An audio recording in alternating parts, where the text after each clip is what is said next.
Chosen one. The date, August 16th, May. Look ordinary on the calendar. In the eyes of heaven, it is anything but ordinary. It is a threshold, a divine checkpoint, a crossing point much like the day when Israel stood at the edge of the Jordan River. To everyone else, though, it looked like just another river. But to God's people, it was the moment before promise. The moment where their faith was examined, their trust tested, and their hearts refined before stepping into the land He had prepared for them. This day for you carries the same weight. It is not about fireworks or dramatic signs. It is subtle, one way.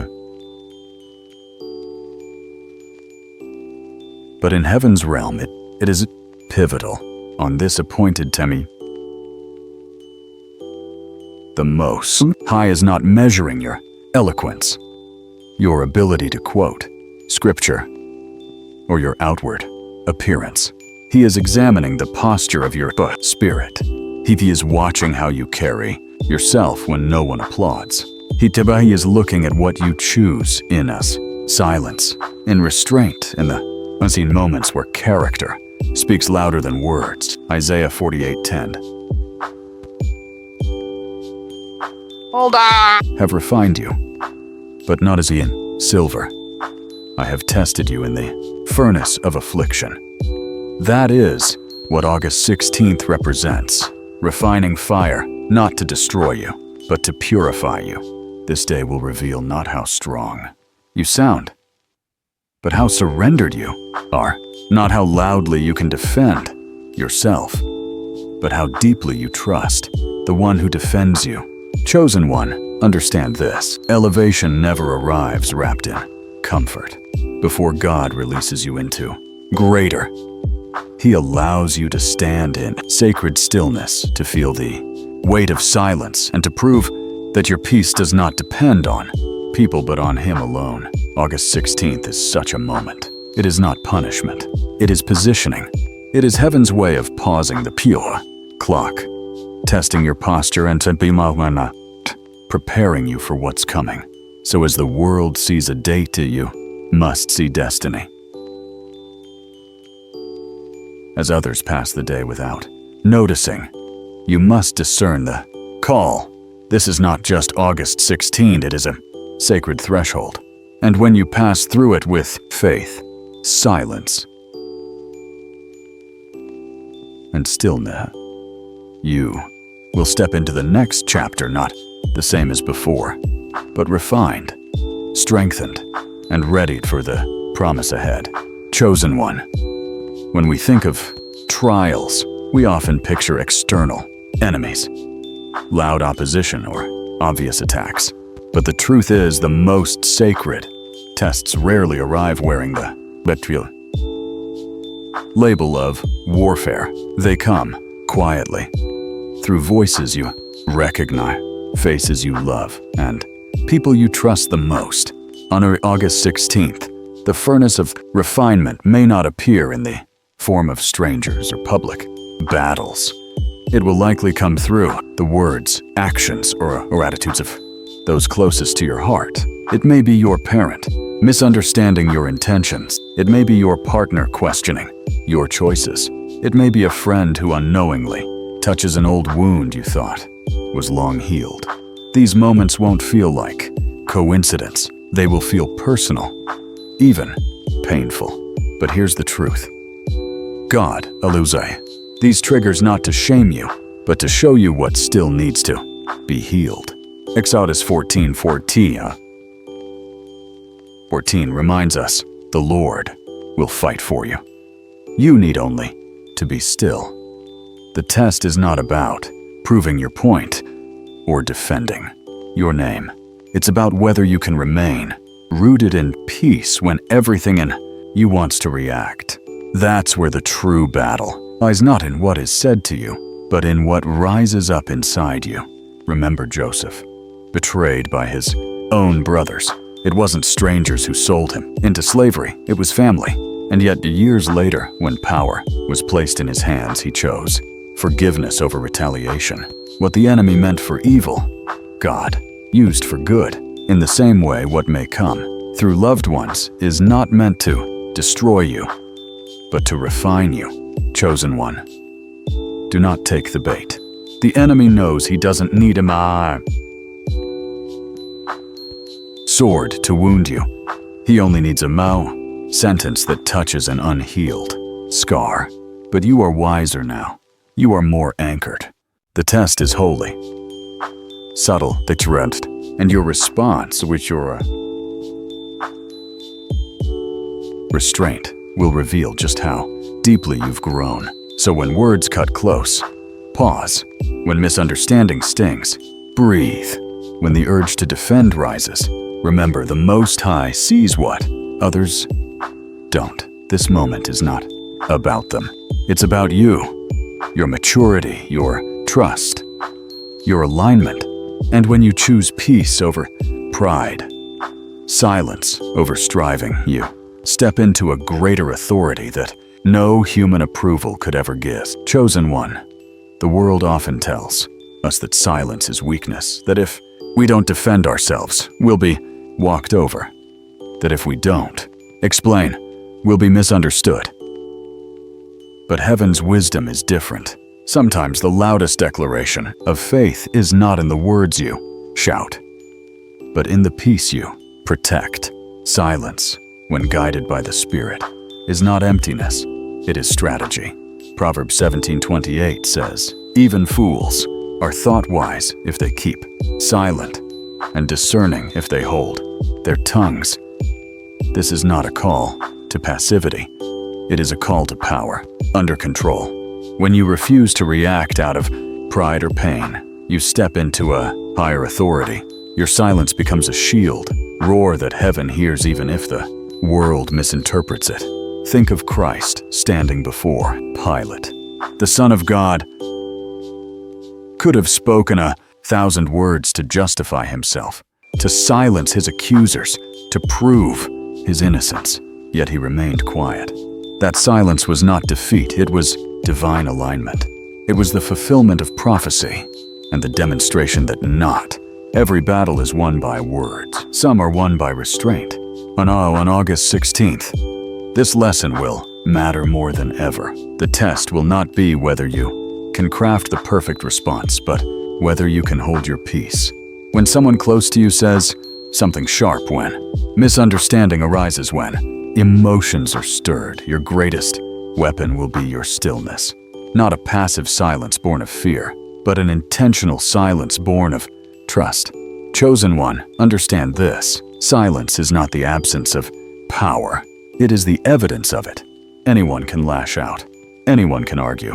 But it takes spiritual maturity to stand firm, to breathe, to let the Lord defend you while you remain anchored in peace. As Isaiah 30:15 declares, in quietness and trust is your strength.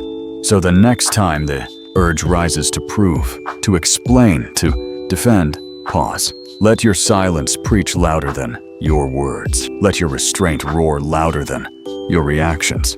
Because in heaven's eyes, your quiet trust is not weakness, it is strategy. It is the mark of someone chosen, refined, and prepared for greater things ahead. Chosen one of the hardest truths to accept is that God refines us not in comfort, but in pressure.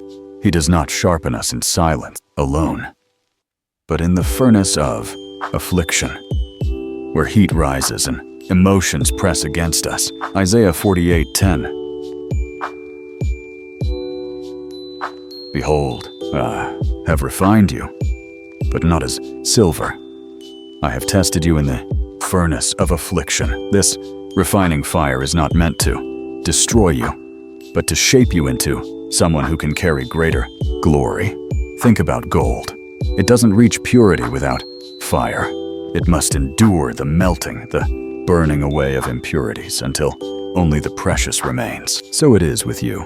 The moments that feel like they are breaking you are, in reality, stripping away what cannot go with you into the next season. Pride, impatience, defensiveness, and old wounds you've outgrown but haven't fully released. On August 16th, The refining may feel subtle. It won't come as a great explosion or dramatic attack.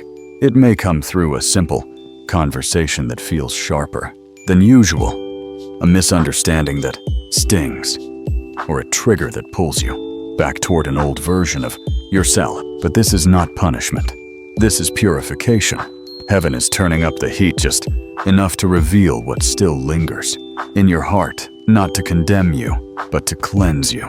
Consider Shadrach, Meshach, and Abednego.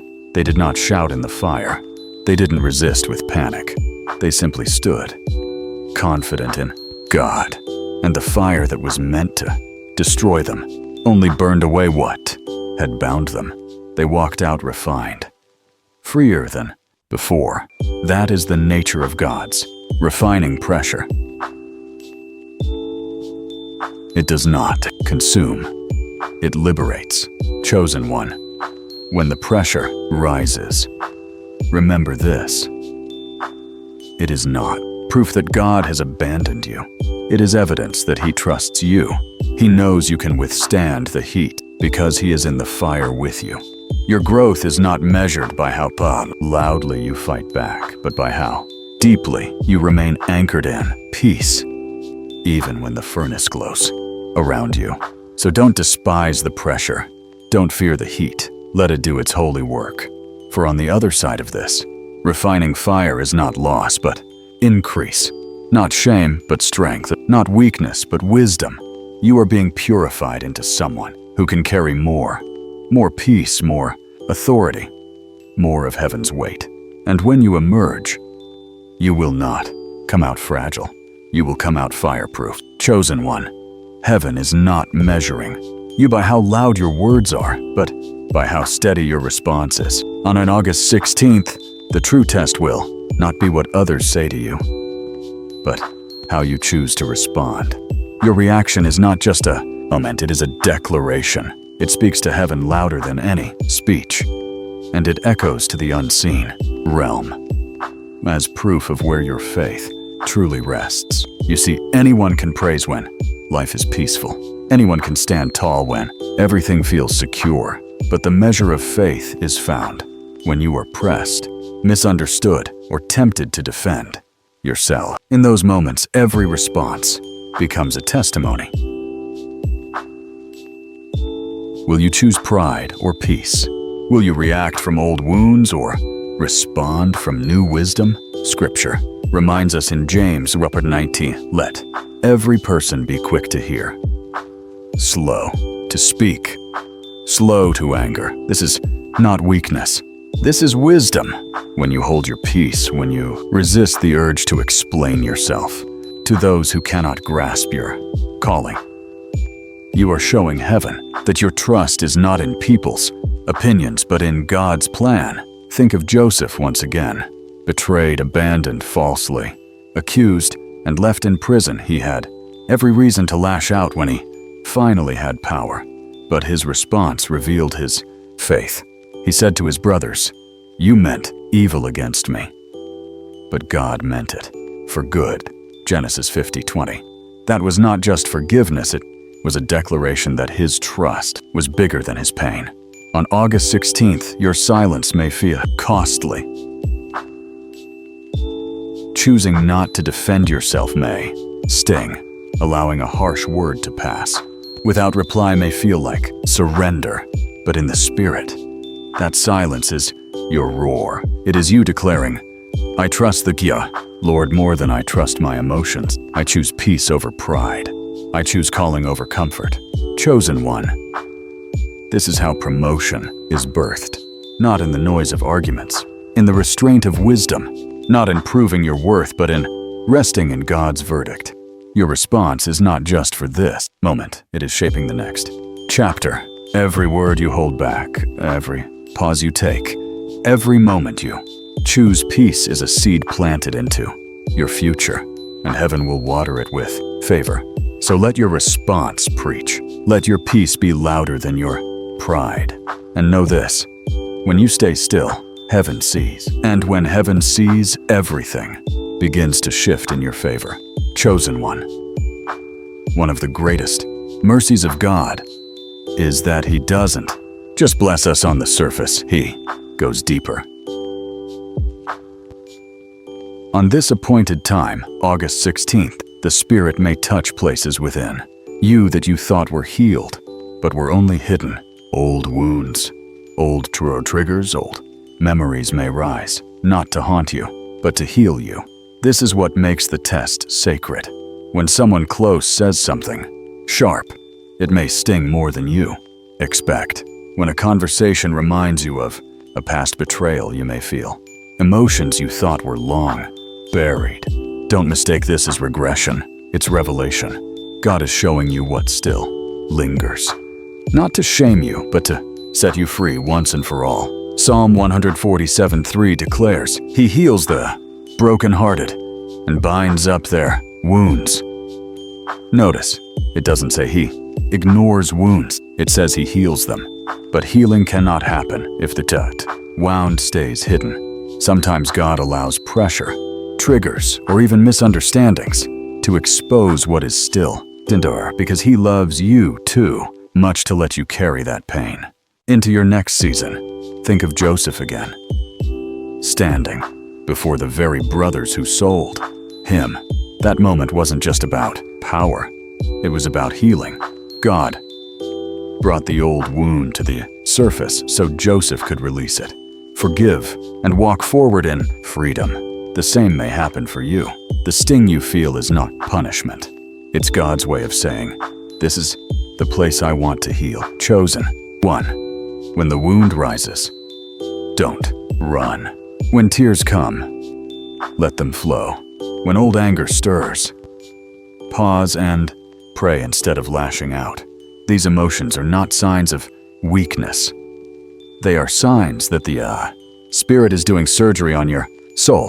The Holy Spirit is a gentle surgeon, cutting not to wound you, but to remove what has been poisoning you in silence. On August 16th, the test may not be about winning an argument.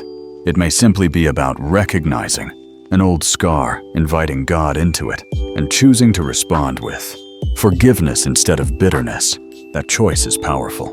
That choice breaks generational patterns. That choice frees not just you, but those who come after you. So if old wounds surface, don't fear them. Welcome them as signs that the healer is near. The pain you feel is not here to break you. It's here to release you. And when you allow God to finish the healing, you won't carry that scar into your future.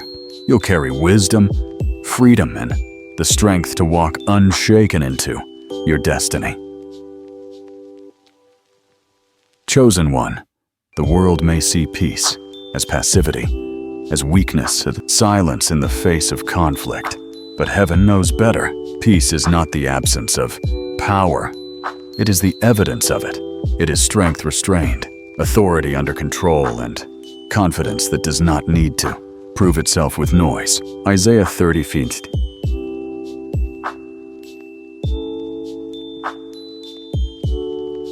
In quietness and trust is your strength. That is not weakness speaking. That is holy authority. When you hold your peace in the face of provocation, you are saying to heaven, I know who fights for me. That your silence becomes a weapon, sharper than any sword, because it shows you trust the one who sees all and judges righteously. Think of Christ before his accusers. He could have called down angels, spoken a word, and silenced the entire crowd. Instead, he chose Iplantua. That silence was not surrender to, man, it was alignment with God. It was divine confidence that no earthly voice could alter his destiny. In the same way, when you choose peace, you are declaring that your future is not decided by arguments, but by alignment with heaven. Chosen one.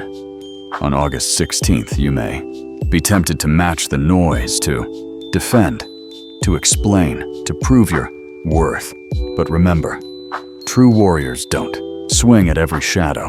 They discern which battles belong to them and which belong to God.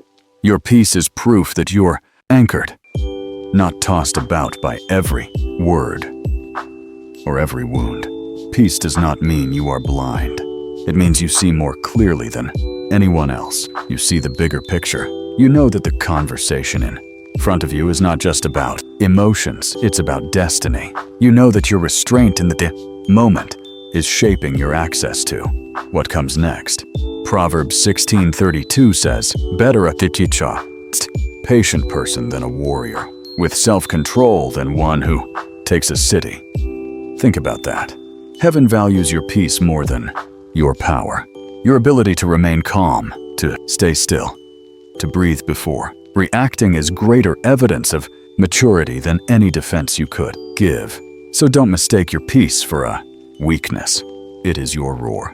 It is your shield. It is your testimony. And when others wonder why you didn't argue back, why you didn't lose yourself in anger, let them wonder. Heaven knows, and heaven rewards those who protect their peace. Chosen one, your peace is your proof. It proves you trust the Lord. It proves you've grown beyond the old version of yourself, and it proves you are ready for the elevation God has been preparing. Hold on to it. Guard it, because in this season, peace is not just your posture, it is your power. Chosen one, every test, every pause, every moment of restraint has been leading you here. But to at that threshold, a crossing point, just as Israel once stood at the edge of the Jordan, waiting for God to part the waters, you too are standing on sacred ground. August 16th is not just another date. It is a doorway, and how you walk through it determines what you carry into your next season. This is not about punishment. It's about promotion. God does not test you to break you. He tests you to trust you. He refines you to see if you can hold what He's about to release. The silence, the restraint, the peace you've chosen, all of it has been preparation for this next chapter. You are not who you used to be. Heaven has been shaping you into someone who can carry more peace, more wisdom, more authority, more blessing. Crossing into this chapter requires surrender. It means laying down the need to be understood. It means walking away from the old battles that no longer serve you. It means choosing alignment over arguments, purpose over pride. And in that surrender, you gain everything. For as Proverbs 3:6 says, all your ways acknowledge Him, and He will direct your paths. Chosen, want me to understand this, not everyone can cross with you. Some relationships, some patterns, some versions of yourself must behind. Just as God told Joshua to be strong and courageous before leading Israel across the Jordan. Joshua 1:9. He is calling you to the same posture now. Courage not to fight harder, but to trust deeper. Strength not to shout louder, but to walk quieter. When you step into this chapter, you will carry a new authority. You won't need to explain yourself, because your presence will speak. You won't need to prove yourself, because your peace will confirm what heaven has already declared. The glow that follows you will not come from striving, but from surrender. Chosen one, this is your Jordan moment.